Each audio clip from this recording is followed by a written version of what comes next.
ರೈತರಿಗೆ ಮಾರ್ಗದರ್ಶನ ಹೇಳಿದ್ದೇನೆ. ಇದ್ರ ಬಗ್ಗೆ ಏನಾದ್ರು ಮಾಡೋದು ಪರಿಹಾರ ಮಾಡಿ ಅಂತೇಳಿ ನಾವು ಪ್ರಯಾರಿಟಿಲಿ ನಾವು ಈ ಕೆಲಸನ ನಾವು ಮಾಡಬೇಕು ಇದ್ದೇವೆ. ಅವಾರ್ಡ್ ನೋಡ್ರಿ, ಕೋರ್ಟ್ ಅವಾರ್ಡ್ ಮಾಡಿದ್ಮೇಲೂ ಅವ್ರದೇ ಸರ್ಕಾರಿ ವಕೀಲರು ಏನ್ ಬರ್ದು ಕೊಟ್ಟಾರಂದ್ರೆ ಇದನ್ನ ಈ ಅವಾರ್ಡ್ ಸರಿ ಇದೆ, it is not fit for appeal ಅಂತೇಳಿ ಅವ್ರು ಬರೆದು ಕೊಟ್ಟ ಮೇಲೂ ಸಹ ಇವತ್ತು ಸರ್ಕಾರ ಅವ್ರ ಹಣ ಹಳೆ ರೈತರು ಹಣನೇ ಕೊಡ್ತಾ ಇಲ್ಲ. ಅವ್ರು ಸಹ ಬೀದಿಗೆ ಬಂದಿದ್ದಾರೆ.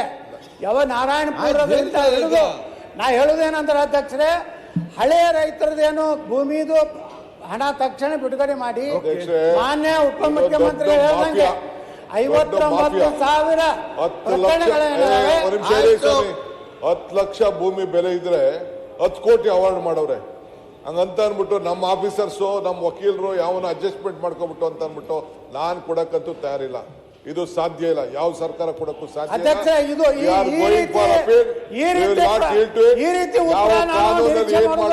ನಮ್ಮ ರಾಜ್ಯದ ಯಾವ ರೀತಿ ಕಾಪಾಡಬೇಕು ಆ ಕೆಲಸ ನಾವು ಮಾಡ್ತೀವಿ.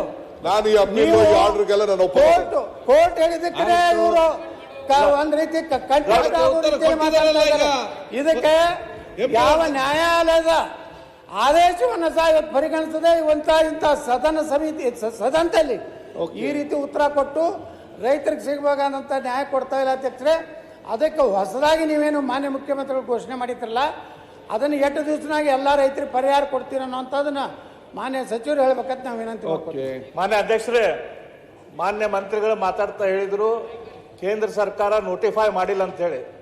ಈ ರೀತಿ ಒಂದ್ ನಿಮಿಷ ಉತ್ತರ ಕರ್ನಾಟಕದ ಪ್ರಶ್ನೆ ದಯಮಾಡಿ ಮಾತಾಡ್ತೇವೆ. ಅರ್ಧ ಸತ್ಯ ಇಲ್ಲಿ ಇಡಬಾರ್ದು. ಯಾಕೆ ನೋಟಿಫೈ ಆಗಿಲ್ಲ? ಪ್ರಾಧಿಕಾರದ ಆದೇಶ ಏನ್ ಬಂತು ಅದ್ರ ಮೇಲೆ ಮಹಾರಾಷ್ಟ್ರ, ಕರ್ನಾಟಕ, ಆಂಧ್ರ ಪ್ರದೇಶ, ತೆಲಂಗಾಣ ಕೋರ್ಟಿಗೆ ಹೋದು. ಮಹಾರಾಷ್ಟ್ರದ ಆರ್ಗ್ಯುಮೆಂಟ್ ಆಗೈತಿ, ಕರ್ನಾಟಕದ ಆರ್ಗ್ಯುಮೆಂಟ್ ಆಗೈತಿ, ತೆಲಂಗಾಣದ ಆರ್ಗ್ಯುಮೆಂಟ್ ಆಗೈತಿ, ಆಂಧ್ರ ಪ್ರದೇಶದ ಆರ್ಗ್ಯುಮೆಂಟ್ ಇನ್ನೂ ಆಗಿಲ್ಲ. ಆ ಎಲ್ಲ ಆರ್ಗ್ಯುಮೆಂಟ್ ಆದ್ಮೇಲೆ ಕೇಂದ್ರ ಸರ್ಕಾರ ನೋಟಿಫೈ ಮಾಡಕ್ಕಾಗುತ್ತೆ. ಅದಕ್ಕಿಂತ ಮೊದಲು ಹೆಂಗ್ ನೋಟಿಫೈ ಮಾಡಕ್ಕಾಗುತ್ತೆ?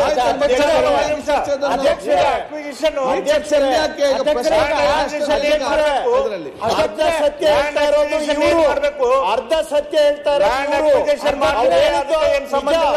ಆದ್ರೆ ಕೋರ್ಟ್ ಎಲ್ಲೂ ಕೂಡ ಅಧಿಸೂಚನೆ ಹೊರಡಿಸಬೇಡಿ ಅಂತ ಎಲ್ಲೂ ಹೇಳಿಲ್ಲ. ಸ್ಟಾಟಸ್ ಕೋ ಕೊಟ್ಟಿಲ್ಲ, ಸ್ಟೇ ಕೊಟ್ಟಿಲ್ಲ. ಅಧಿಸೂಚನೆ ಹೊರಡಿಸ್ಲಿಕ್ಕೆ, ಗೆಜೆಟ್ ಮಾಡ್ಲಿಕ್ಕೆ, ನೋಟಿಫೈ ಮಾಡ್ಲಿಕ್ಕೆ ಯಾವುದು ನಿಬಂಧನೆ ಇಲ್ಲ.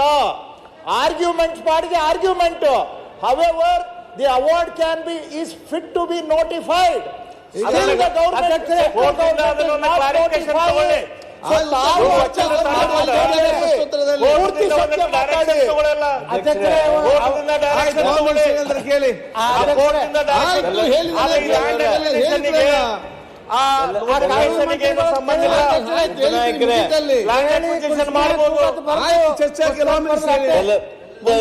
ಜಾರಿ ಮಾಡಲಿಲ್ಲ.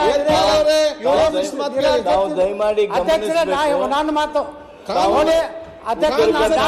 ಅಂದ್ರೆ ಇವತ್ತೇನು ಮಾನ್ಯ ಉಪಮುಖ್ಯಮಂತ್ರಿಗಳು ಹೈಕೋರ್ಟು ಕೋರ್ಟುಗಳು ಕೊಟ್ಟಂತದನ್ನ ಒಪ್ಪುವುದಿಲ್ಲ. 10 ಲಕ್ಷಕ್ಕೆ 10 ಕೋಟಿ ರೂಪಾಯಿ ಮಾಡ್ಯಾರ ಅಂತೇಳಿ ಇವತ್ತು ನ್ಯಾಯಾಂಗದ ಬಗ್ಗೆ, ನಮ್ಮ ರೈತರ ಬಗ್ಗೆ ಅಪಮಾನಕಾರಿಯಾಗಿ ಮಾತಾಡಿದ್ದಕ್ಕೆ ನಾನು ಇದನ್ನು ಖಂಡಿಸುತ್ತಾ ಸಭಾತ್ಯಾಗ ಮಾಡ್ತೇನೆ. ಸನ್ಮಾನ್ಯ ಅಶೋಕ್ ಕುಮಾರ್ ರೈ, ಮಾನ್ಯ ಉಪನಾಯಕರು ಬೆಲ್ಲದವರು ಆ ನೋಟಿಫಿಕೇಶನ್ ಆಗದೆ ಇರೋದಕ್ಕೆ ನೀವೇನೇನೋ ಸಬೂಬು ಕೊಟ್ರಿ. ಕೋರ್ಟ್ನಲ್ಲಿದೆ, ಆರ್ಗ್ಯುಮೆಂಟ್ ಆಗ್ಯಾವು. ಆ ಆರ್ಗ್ಯುಮೆಂಟ್ ಮುಗಿದ ಮೇಲೆ ಆಮೇಲೆ ನಾವು ಮಾಡ್ತಾರೆ, ಅಥವಾ ನೀವು ಕೋರ್ಟ್ನಿಂದ ಕ್ಲಾರಿಫಿಕೇಶನ್. ನಾನು ತಮ್ಮನ್ನು ಕೇಳ್ತೀನಿ, ಉತ್ತರ ಕರ್ನಾಟಕದ ಬಗ್ಗೆ ಕಾಳಜಿಯಿಂದ ಮಾತಾಡ್ತಾ ಇದ್ದೀರಲ್ಲ, ಈ ಕಾವೇರಿ ಇಶ್ಯೂದಲ್ಲಿ